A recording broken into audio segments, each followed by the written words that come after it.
When I told you that it was a mess, I meant it. Look at all of this. Oh my goodness. Long story. So, the reason why I got like this is because I was working everywhere in my house because I was trying to be comfortable. So I would work from the bed or from the couch. And then by the time that I closed down the shop, I was just so exhausted. And I just decided to pile everything up on the table. And then my parents were also coming a couple days later. So I just decided to just even put some Christmas gifts inside the room and whatnot. So yeah, it all piled up.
Wow, we've done so much. Let's see. Looks much better. Now I'm just gonna do a couple little tweakings, clean the countertops. And then we will be doing part 2, which is going through every single area and decluttering. Okay, so let's finish up here because I am exhausted.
Now we're all done.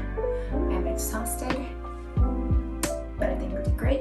On the next part, we're going to be decluttering every single part of the office.